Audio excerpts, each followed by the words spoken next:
Hello folks, I'm going to introduce a weapon to you today.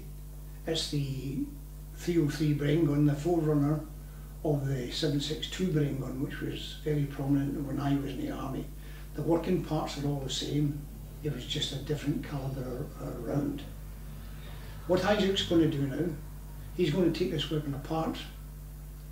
I will explain it as he's taking it apart, and then we will go through working with the actual weapon itself.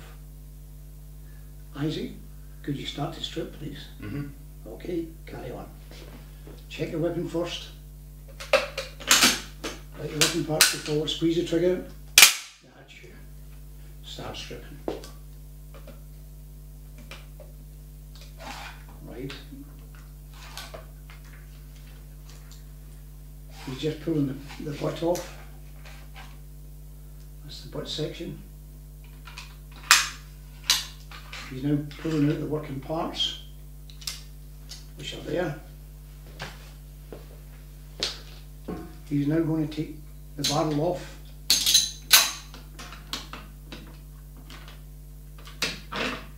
Which is there. And he's going to take the legs off. That is the stripping of the Bren Gun.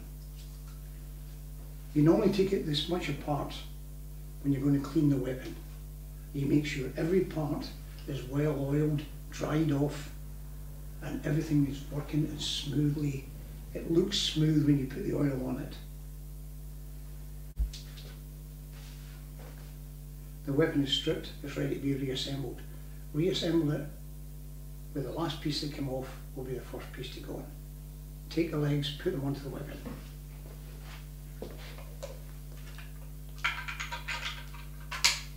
Right, the next piece to come off is the barrel. The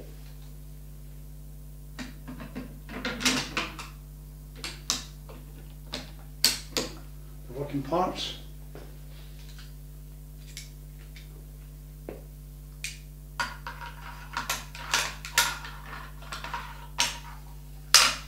And then the butt group.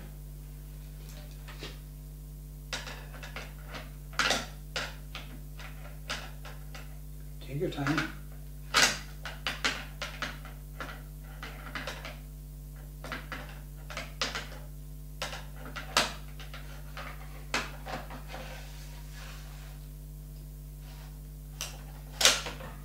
The weapon has been assembled. Now what you want to do now is to check the weapon. Cut the working parts, forward, squeeze the trigger. You now know that the weapon is ready for use. Isaac, thank you very much. Thank you very much. Let me take it a stage further for you. This is a marvellous old gun. I spent many years in the army looking into this. I was never good enough to be a machine gunner because they were special guys, they were all good shots. But weapon training when I was in the army was pumped into us. For example, even now, I haven't seen or handled this weapon for the best part of 30 years. But I still the drills were pumped into me. And it was basically this. The gun is firing all right, the gun stops. Cock the gun, apply the safety catch. So cock the gun, cock gun, mag off, fresh mag on, carry on firing. You have then catered for an empty magazine. Your gun is firing all right, it stops again. What is wrong? What is wrong with the weapon? Why does it stop firing twice? It is obviously a gas stoppage. Cock your gun, apply the safety catch. Move up, take your barrel and open catch, move it to the next setting, put it back in, close it off, let the safety catch off, carry on firing. Simple. So your drills are basically cock gun, mag off, fresh mag on, carry on firing. Gunfire was one or two or more rounds and stops again. Cock your gun, apply the safety catch, move up the side, go to the barrel opening catch, move it to the next setting, safety catch off, carry on firing. That's the way it should be in action. Now, that's the state we were trained to. It was just automatic to us. There was no thinking about it, it was just done automatically. This weapon had an awful lot of qualities. It was probably one of the more accurate light machine guns in the world.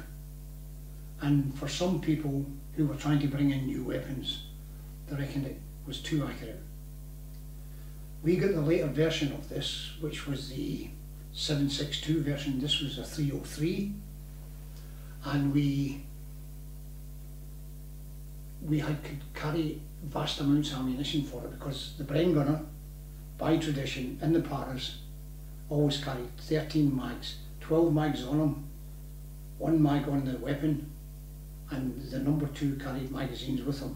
But the great thing was, if you needed an awful lot of light machine gun fire put down, the magazine from the SLR also fitted onto the 7.62 Bren gun.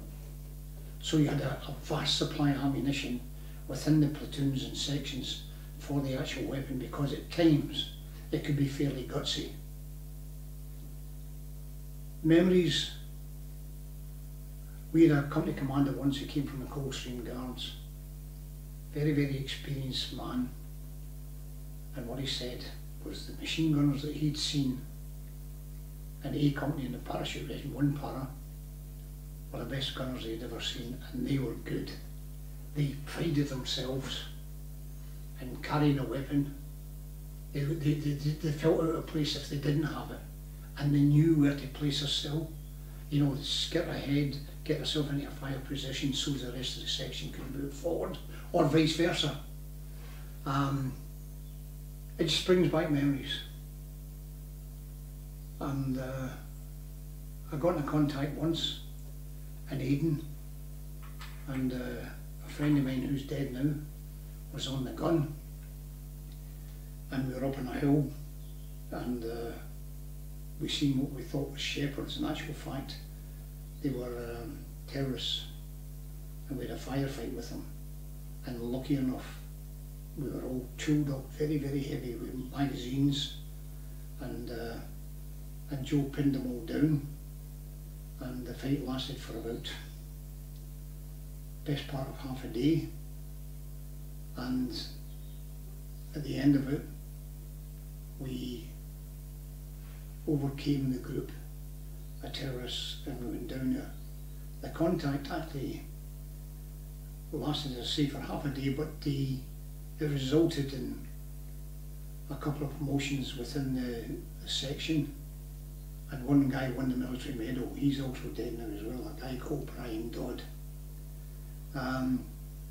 And it was this gun that played a big part, because we were on the high ground, and Joe kept them pinned down till such times as they could close in with the enemy and kill them. It was a good day's outing, or jousting, call it what you want.